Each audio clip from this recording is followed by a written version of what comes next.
The Road to Paris, Chapter 29, The Great Escape. First a snake, then a bird. God's creatures made life interesting in the Lincoln home that spring. One day, after endless begging from Jordan, Mr. Lincoln bought the family a parakeet. Jordan named the bird Feathers, and the first time it was Jordan's turn to clean the cage, Feathers escaped.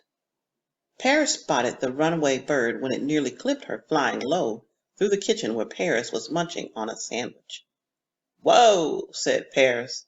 "Jordan, what's this bird doing out of his cage?" "Yikes!" said David, ducking down as Feathers buzzed through the living room. "David, Jordan, somebody get that bird back in his cage," ordered Mrs. Lincoln. "Lord knows, I'm too old to be chasing that bird around the house."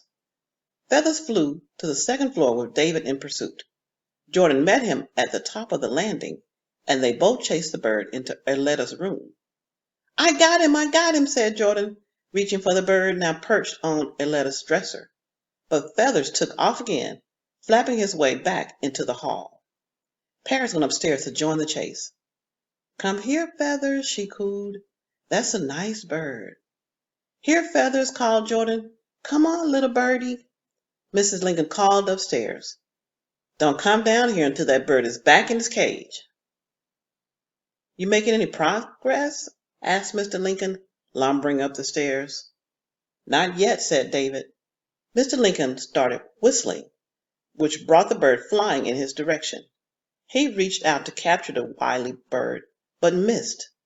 Those near misses went on for an hour. Finally, the bird settled on a desk in Paris's room. "Stay back," Paris whispered. "I'll get him. Just be quiet." Very, very slowly, Paris tiptoed into her room, went to her desk, and sat down.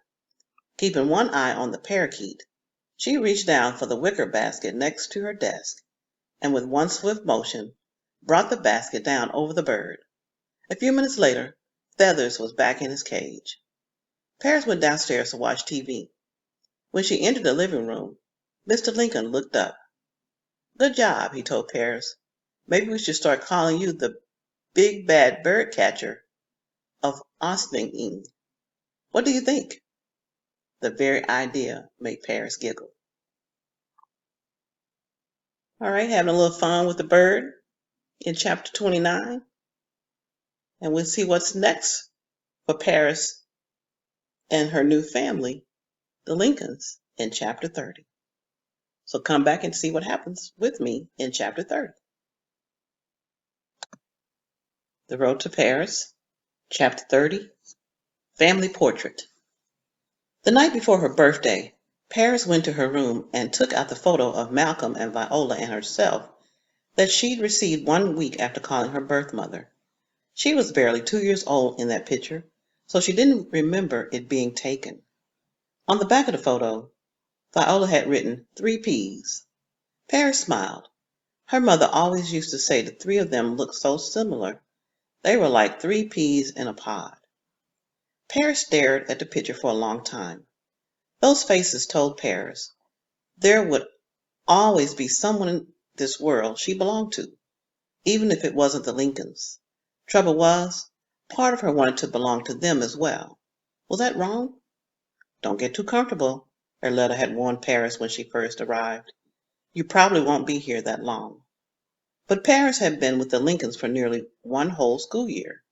They nestled into a corner of her heart, and she'd learned that she could trust them. So maybe it was okay to start thinking of their family as her own. Still, Paris ached for Malcolm.